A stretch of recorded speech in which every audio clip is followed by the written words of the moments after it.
Kristofferson, Who's that? the songwriter. He's a prophet. He's a prophet and a pusher. Partly truth, partly fiction. Walking contradiction.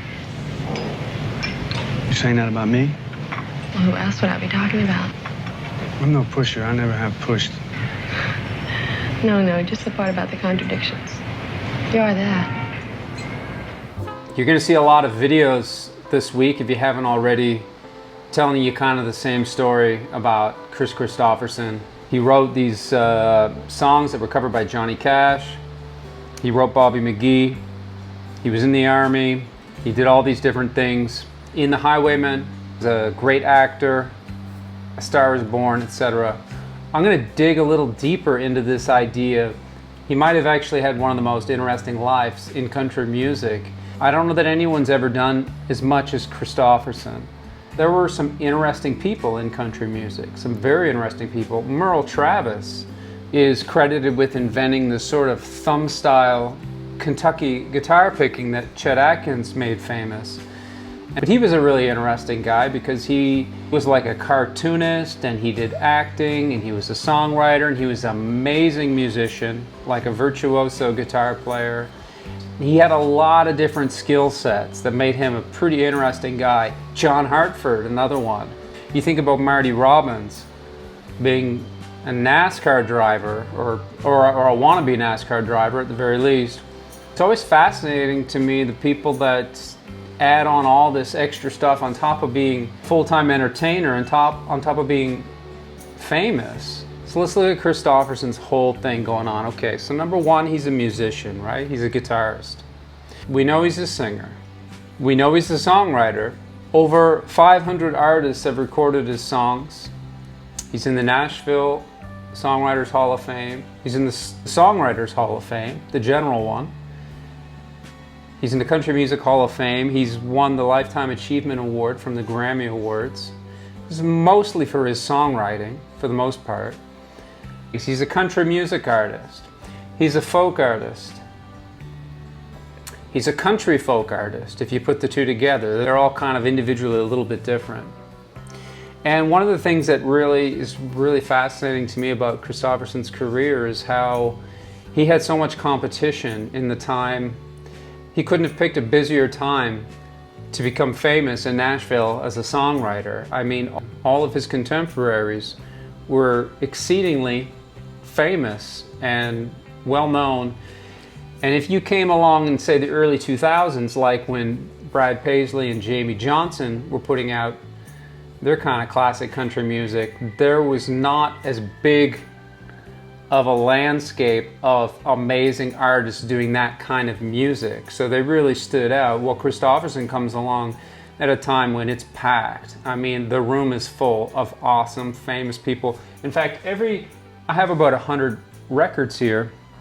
Probably 80% of the country records that I have came out during the time when Kristofferson had his career in music.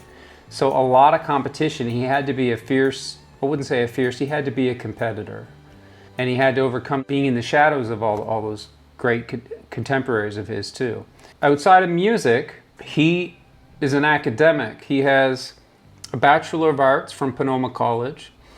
He has an honorary doctorate from Sonoma College. So he actually has a PhD, in other words. He has a separate Bachelor of Philosophy in English Literature from the University of Oxford. And that's not an honorary degree, that's one that he went to school for and earned.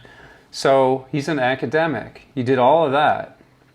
I mean, some of the great all-time songwriters and singers didn't even finish high school. It's not really that common for country singers historically and folk singers to have like an academic career.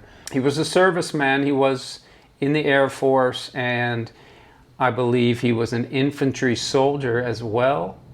He was a pilot. So he could pilot a helicopter, we know for sure from this funny story about him arriving on Johnny Cash's lawn with some songs he wanted Johnny Cash to hear. He was a janitor.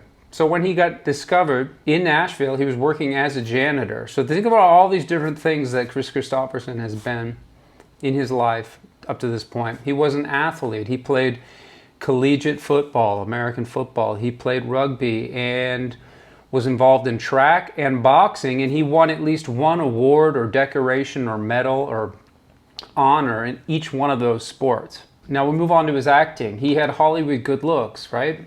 He's a very, very handsome man. He is a bona fide screen actor, over 70 films. Of course, he was in Movies of the Week, and he was in all kinds of different cinematic productions. And unlike some singers that go and do a film or two or are on a TV show or have a bit part here and there, Kristofferson has this whole bona fide career as an actor.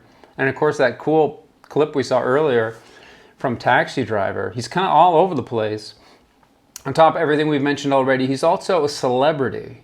Being a celebrity is not something that necessarily jumps out as being like an occupation, but being a celebrity and being really famous, that's a kind of a burden. Most people don't really want to be that on that level of fame. He was also a father of 8 children over 3 marriages. So that's a whole career in itself, being a dad. One of the things that I think is really cool about Kris Kristofferson's life when I think about him today, and I see this picture of him here smiling with the guitar, is how he lived a full life. I think it's incredible to do all these things and to be able to have lived a full life as an entertainer. Very unique story that he has. And when we think about Kristofferson's songwriting, of course there's a lot of songs come to mind, but I would say that Sunday Morning Coming Down, probably, you know, one of the great country songs. It probably have to be my top Kristofferson song. I think Sunday Morning Coming Down is just one of these really subversive, really deep, kind of profound country songs that there's just layers to it. It paints a picture unlike any other song I can think of. The visual picture that it paints in his lyrics is so precise and so exact, you can call it right to mind. Why Me Lord is another song, very similar in how profound it is. For the Good Times, Ray Price, wonderful song. These are all songs that Kristofferson wrote that I'm naming here, as you know. Help Me Make It Through the Night. Those are 4 big-time country songs that come to mind. I'm going to end by playing you a song here. I have the record, and this is a song that is not even a song that I knew that Kristofferson wrote until today. It's an amazing Faron Young song. This is just one of many best of / greatest hits Faron Young records that probably exist. This one was put out by, don't even know. It's produced by Jerry Kennedy, so I guess it's the Mercury recordings. The song is called Your Time's Comin'. Do you know this song? It's a big hit for Faron Young. It's one of Kristofferson's least recognizable hits, I think, in my opinion. Just a thought. You might disagree.